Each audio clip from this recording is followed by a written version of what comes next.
So one of the most common questions that I get is, should I change the way I dress to make long hair look better? Should I change my style when I grow my hair out? And we're gonna answer that in today's video. Let's get into it.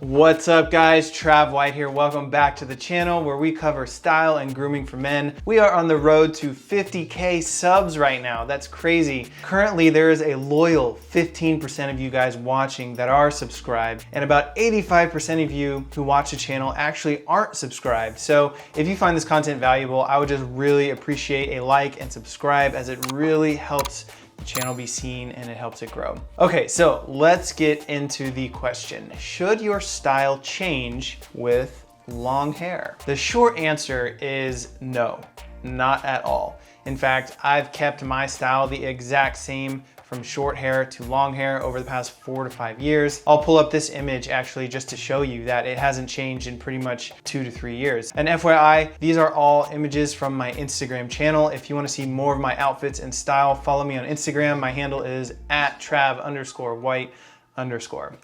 But the long answer is you really need to know what your style is in the first place. And that's usually the tougher part to figure out, because if you don't know what your style is, then you run the risk of magnifying someone you're not. What do I mean by that, right? Long hair has a funny phenomenon. I call it the amplification effect. What do I mean by amplification? So when you grow your hair out, it tends to magnify other parts of you, right? For example, a guy with short hair and a guy with long hair could be standing right next to each other. They're both jacked and ripped and shredded, but for some reason, eyes tend to gravitate towards the man with the mane. Even though both men are impressively built, long hair tends to draw in and magnify more about that. I don't know why. And this works on the other end too. If you dress lazy or you dress sloppy, growing long hair can make you look even sloppier. Now, I'm not entirely sure the reasoning behind this phenomenon. It could just be that long hair on guys draws a little bit more attention, or it's a little outside the social norms, so people notice you more. But regardless of why it's happening, it definitely happens. So that's why knowing what your style is before you grow your hair out is crucial, because you don't want to amplify someone that you're not. So when it comes to your appearance, the point is not to show off brands or flaunt how much money you have or trick people into believing you're rich, right? Style isn't about flexing, no matter what the entertainment industry says, but the entire point of style is to express your authentic self to the world, to show your best self to people before you even open your mouth. It has nothing to do with materialism, and it has everything to do with knowing that humans are evolutionary visual creatures, and first impressions make a huge difference in the opportunities you may or may not get in life. So finding what your unique style is to express yourself, getting the fit right so it flatters your body type, carrying yourself with confidence, these are all so important, and they're things that will be amplified even more when you do grow your hair out. So this brings us to the obvious question. How do you discover your own unique style? Well, luckily, before getting into the hair and grooming world, I was and still am a men's stylist, right? That was my local business for 5 years. I've helped countless men discover the message that they want to send to the world and build an entire wardrobe around that. And if you want to see what that process looks like in action, I actually filmed the entire process in a men's wardrobe makeover video. I published it on my channel a couple months back, but I'll link to it in the description. But in short, there are 5 elements really to knowing your style. And I learned these elements from 2 of my style mentors, Antonio Centeno from Real Men Real Style, who I worked for about 3 years before starting my own channel, and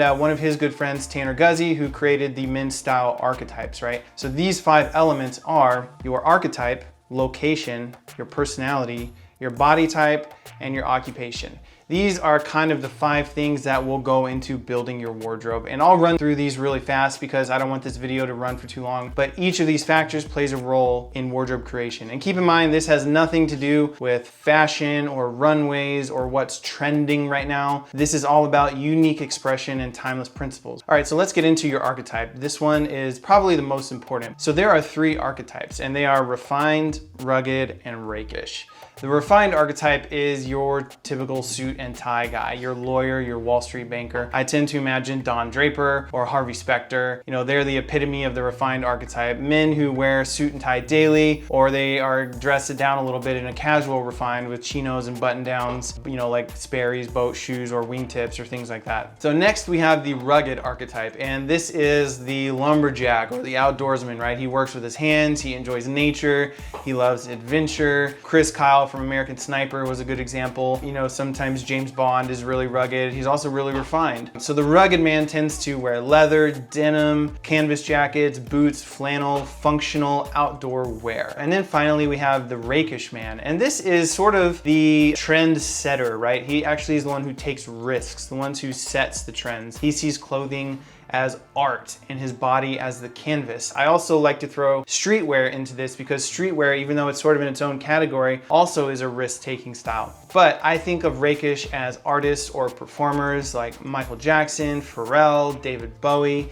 You know, these guys break traditional style rules but still make it work. You know, Kid Cudi was a good example when he wore a crop top t-shirt sweater at his Coachella performance. You know, rakish is a little harder to pinpoint and pull off because you really have to have confidence and be okay sticking out like a sore thumb. So instead of being defined by something, rakish is more anti-traditional and ultra unique to the individual. And this can leave it open to a lot of like avenues and possibilities for you to go down. But for example, like when I think of rakish YouTubers, you know, Tim DeSaint really falls into that category for me. He's sort of the epitome of unique style that's not defined by traditional rules. You know, keep in mind, you can also be a little bit of everything. You can be a little rakish, which I would say I fall into that. Even just having long hair in today's society is a little rakish by default because it goes against the norm. You know, you can rock ripped jeans and Chelsea boots and a leather jacket. I'd say that's a little bit rakish. So keep in mind, you don't have to be only one. Most men have a combination of these three styles that they fall into. For example, a rugged and refined character in the movies that I've seen is Tristan Ludlow from Legends of the Fall. He does the suit and tie look, he does the outdoors adventurer look as well. When I think of rakish and refined, I think actually of Devin on Deck, the YouTuber. You know, he's with a heavier lean towards rakish, but he does have a little bit of refined in his style as well. I definitely fall into refined and rakish with a little less street style than Devin, but